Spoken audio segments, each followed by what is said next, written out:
अस्सलामुअलैकुम, welcome to admission section. आज की इस वीडियो में हम बात करेंगे बीएस नर्सिंग के बारे में। नर्सिंग का जो प्रोग्राम है वो कितने साल का होता है, इसमें एडमिशन लेने के लिए किन किन चीज़ों की ज़रूरत है, कौन कौन लोग इसमें एडमिशन ले सकते हैं, कौन लोग इसमें एडमिशन नहीं ले सकते, ठीक है। इसका बेसिक एडमिशन क्राइटेरिया क्या है, इसकी एवरेज फ़ी कितनी होती है, प्राइवेट सेक्टर यूनिवर्सिटीज़ में कितनी फ़ी है, public sector universities medical colleges में कितनी फ़ी होगी, इसकी ड्यूरेशन कितनी होती है बीएस नर्सिंग की, कौन कौन सी यूनिवर्सिटीज़ हैं, कौन कौन से कॉलेजेस हैं, ऑलमोस्ट पाकिस्तान में कितने कॉलेजेस हैं जो कि बीएस नर्सिंग का प्रोग्राम ऑफर करते हैं, क्या मेल नर्सिंग भी की जा सकती है, जो मेल हैं वो भी नर्सिंग में एडमिशन ले सकते हैं या नहीं ले सकते, इसकी जॉब डिस्क्रिप्शन बताएंगे।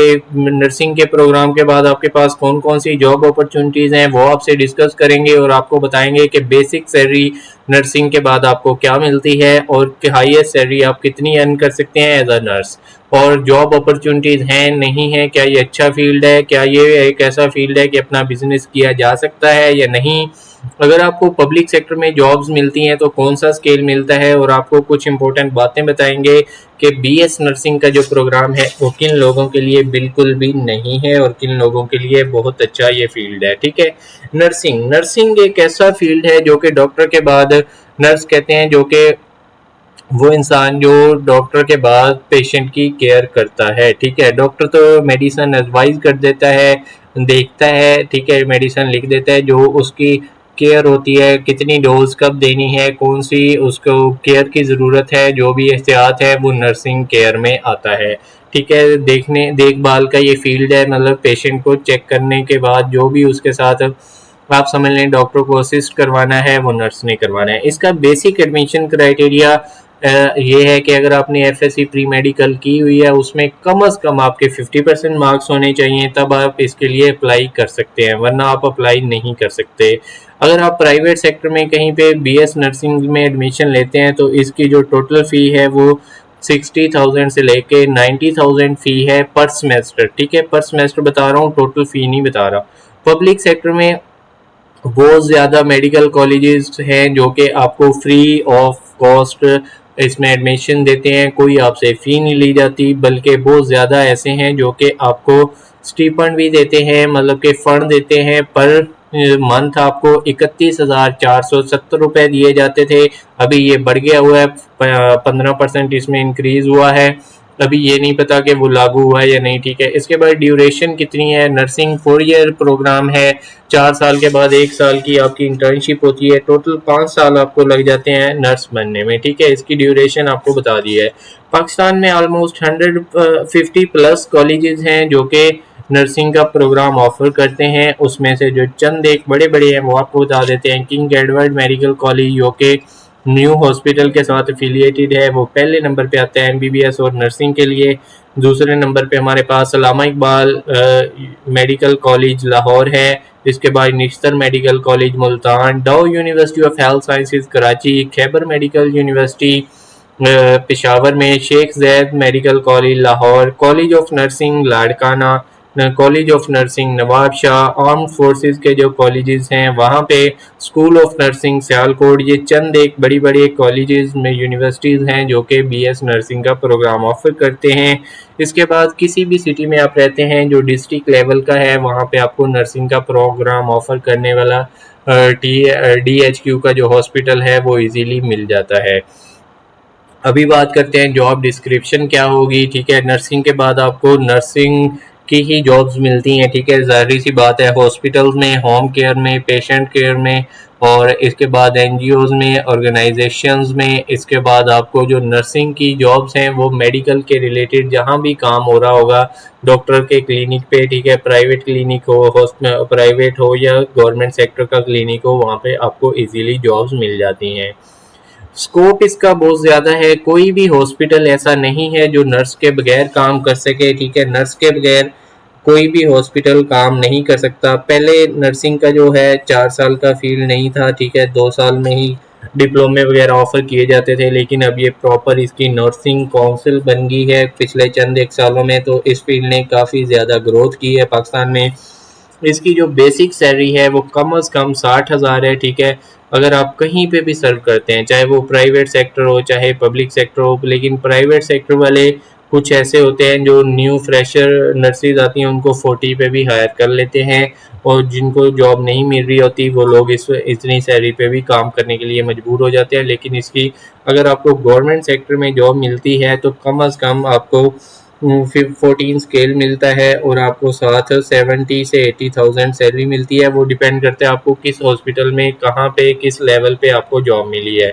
जॉब अपॉर्चुनिटीज़ बहुत ज़्यादा है हॉस्पिटल्स में, हेल्थ में, ठीक है। हेल्थ डिपार्टमेंट में जॉब अपॉर्चुनिटीज़ आती रहती हैं, ठीक है। कोई ऐसा हॉस्पिटल नहीं है जो हमारे पास इसके बगैर, नर्स के बगैर काम कर सके। अगर आप फीमेल हैं तो ये बेस्ट ऑप्शन है आपके लिए। पब्लिक सेक्टर में आपको 14-15 स्केल मिलता है, ठीक है। एक इज्जत की जॉब मिलती है, ठीक है। अगर आप नर्स हैं, फीमेल नर्स हैं, तो आपको जो मसले मसाइल हैं वो सिर्फ ये हैं कि अगर आप पर्दा करती हैं, पर्दा करते हैं, इस्लामी कानून के मुताबिक आप पर्दे में रहते हैं, तो आपके लिए काफ़ी मुश्किलात का सामना करना पड़ सकता है आपको, ठीक है। मतलब कि आपको जॉब अपॉर्चुनिटीज़ तो मिल जाएंगी, लेकिन वहाँ पे आप काम करना होता है। मतलब आपने मेल पेशेंट देखने हैं, फीमेल पेशेंट देखने हैं, पेशेंट के साथ काफ़ी ज़्यादा इंटरेक्शन करना होता है, बहुत ज़्यादा जो प्रोसीजर्स हैं वो आप परफॉर्म कर रहे होते हैं, ठीक है। ईसीजी, अल्ट्रासाउंड, इस टाइप के जो डॉक्टर्स के साथ असिस्ट करवाना होता है। मेल के साथ आपने अच्छे, मतलब ऐसा नहीं हो सकता कि आप पर्दा भी करें और नर्सिंग के प्रोग्राम में अपनी सर्विसेज भी दे रहे हो, बहुत डिफ़िकल्ट आपके लिए हो जाएगा। सिर्फ ये एक मसला है, इसके अलावा कोई ऐसा सच मसला नहीं है। नर्स जो है टॉप रेटेड फील्ड है पाकिस्तान में भी, बल्कि दुनिया भर में। अगर आप नर्स हैं तो पिछले साल नर्सिंग के लिए जो जॉब अपॉर्चुनिटीज़ आई थी, 700 प्लस जॉब्स अपॉर्चुनिटीज़ आई थी सऊदी अरेबिया में, ठीक है। वहाँ पे जो सबसे बड़ा इंटरनेशनल एक हॉस्पिटल बनाया गया है किंग फैसल, वहाँ पे उन्होंने अच्छी खासी, मतलब वहाँ पे जो भी पाकिस्तान की नर्स थी उसको किसी टेस्ट देने की ज़रूरत नहीं है, बस वहाँ पे 3 महीने का एक कोर्स उन्होंने करवाया है। अगर आप उसमें एलिजिबल हैं तो आप समझ लें 2 लाख प्लस सैलरी पे पाकिस्तान से वहाँ जा सकते हैं। और अभी भी बहुत ज़्यादा जॉब्स आती रहती हैं नेशनली, इंटरनेशनली। तो अगर आप फीमेल हैं, आपका मेडिकल फील्ड में कहीं एमबीबीएस वगैरह में एडमिशन नहीं हुआ, तो एज अ नर्स भी आप अच्छी अर्निंग कर सकते हैं। इसके बाद जो मेन फील्ड है नर्स का, वो मेन पॉइंट ये है कि अगर आप नर्सिंग कर रहे हैं, प्राइवेट सेक्टर में कर रहे हैं, सर्व कर रहे हैं, तो पेशेंट इतने ज़्यादा होते हैं, आप उनके साथ डायरेक्ट कांटेक्ट में आके उनकी जो होम केयर है वहाँ पे आप सर्विसेज दे सकते हैं। बहुत पेशेंट ऐसे होते हैं जिनको डेली नर्स की इंजेक्शन के लिए ज़रूरत होती है, या फिर पट्टी वगैरह करने के लिए, या उनकी बैंडेज करने के लिए, या ईसीजी, या फिर उनको मेडिसिन करने के लिए। बहुत ज़्यादा जॉब अपॉर्चुनिटीज़ होती हैं जो कि होम केयर के फील्ड से रिलेटेड होती हैं। कुछ पेशेंट होते हैं जिनको हॉस्पिटल लेके आना बहुत मुश्किल है, तो वो आप उनको होम सर्विसेज दे के भी अच्छी खासी अर्निंग कर सकते हैं। इसके बाद आप नर्सिंग की जहाँ भी पूरे पाकिस्तान में, बल्कि पूरी दुनिया में जहाँ भी जॉब होगी वो सिर्फ 6 घंटे की जॉब होगी, 6 घंटे की शिफ्ट से ज़्यादा जॉब नहीं होगी। अगर इससे ज़्यादा होगी तो वो आपको ओवर सैलरी, ओवर टाइम भी मिलेगा, ठीक है। इसमें आप समझ लें डबल अर्निंग कर सकते हैं। एक टाइम आप नर्सिंग के एक जॉब से कर सकते हैं, दूसरे से। और जो अभी तक मेरी नॉलेज के मुताबिक हाईएस्ट अर्निंग वाली नर्स हैं पाकिस्तान के शहर लाहौर, पंजाब में, वो ऑलमोस्ट 2.2, मतलब 2,20,000 रुपये पर मंथ सैलरी लेती हैं। आप अगर इस बात से हैरान हो रहे हैं तो इसमें हैरानगी वाली कोई बात नहीं है।